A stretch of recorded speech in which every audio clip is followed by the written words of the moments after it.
Hello guys and welcome sa ating Bull Ireland Fast Talk Podcast. Bagong episode natin dito sa Bull Ireland.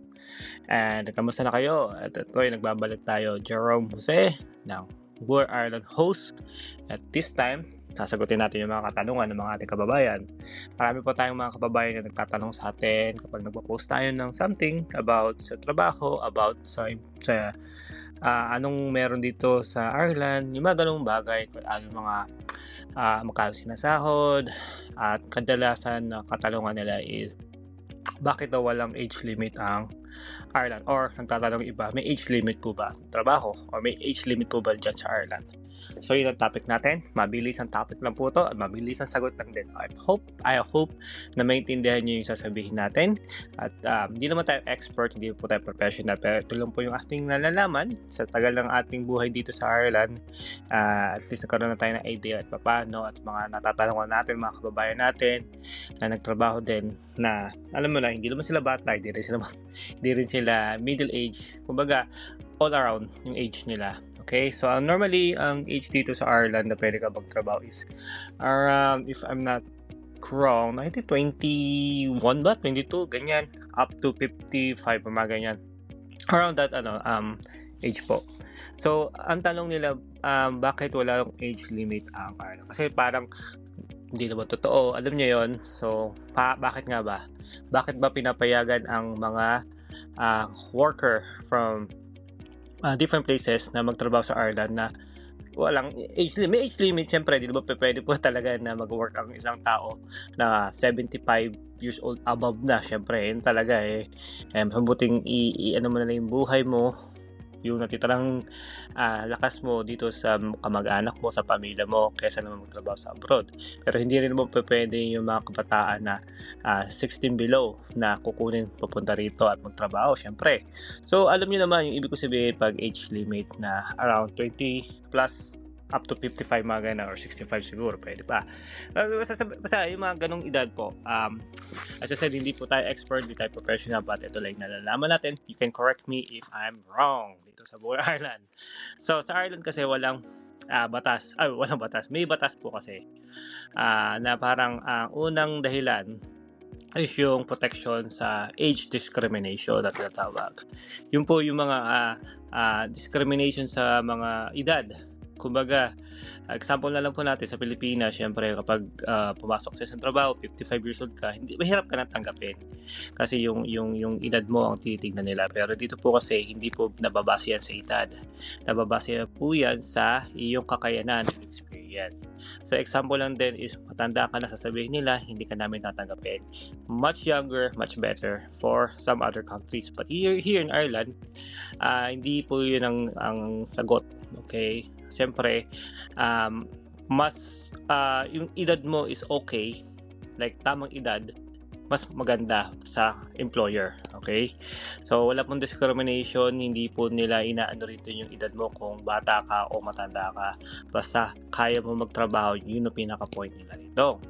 So isang basehan din po, siyempre pag matanda ka, let's say sa 55 to 65 age na meron ka, yung skills mo po kasi, yung experience mo at qualification mo at kakayanan mong gawin yung trabaho mo, yun yung tinitignan po nila. Kasi kung ikaw naman is 55 or 65, around there, kung marami ka na experience, mas marami ka ng skills, marami ka nang natutunan, marami ka nang napasok na trabaho, yung qualification mo sa isang trabaho is over na, talaga tatagapin ko po kasi alam na nila na kayang-kaya mo, na hindi ka na dapat nila turuan, na parang nag-uumpisa pa lang nasa bottom. Ngayon, alam na nila na kayang-kaya mo na, hindi, kumbaga tuturuan ka, pero hindi na ganun ka-complicated. Mas madali na para sa employer mo na kunin ka, at alam nila na kayang-kaya mo yun. Kumbaga meron ka ng experience, at you have the skills to do all of this without them asking you or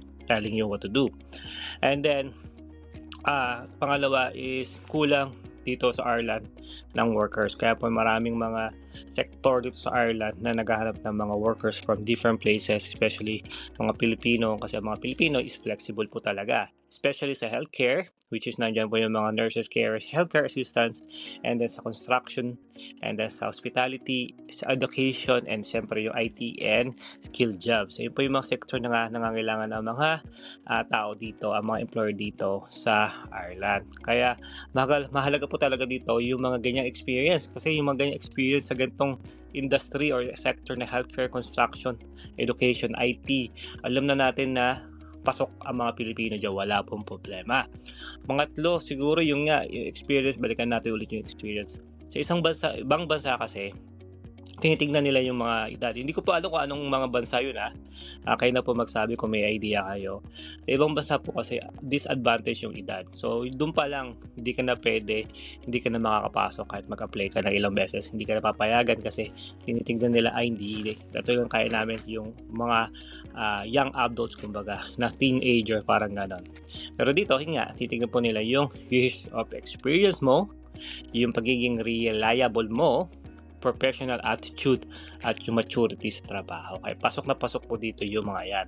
Halimbawa rin siguro na 55 years old na may 25 years experience sa isang trabaho.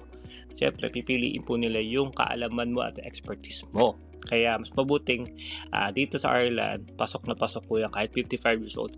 Kung meron kang 25 or 20 years or 30 years experience, mas pasok ka lalo sa kanila. Kaya experience is the best, not the age.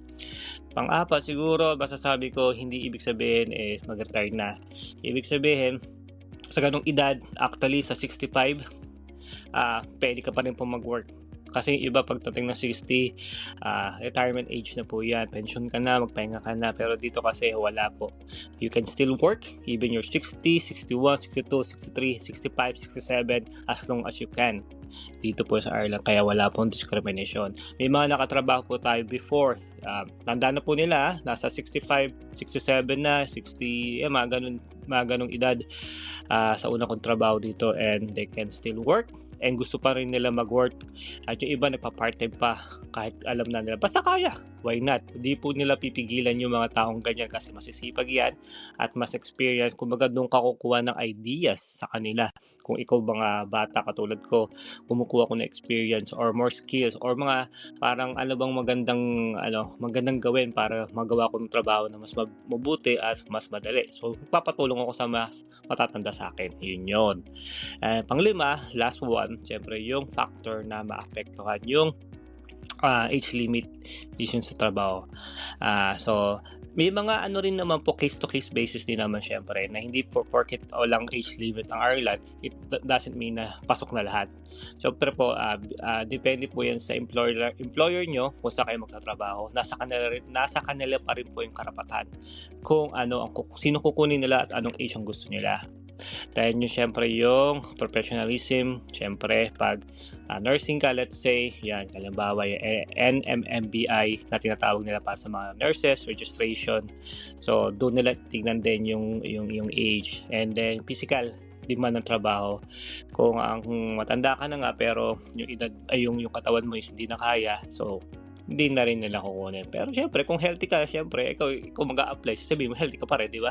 At ano mangyari.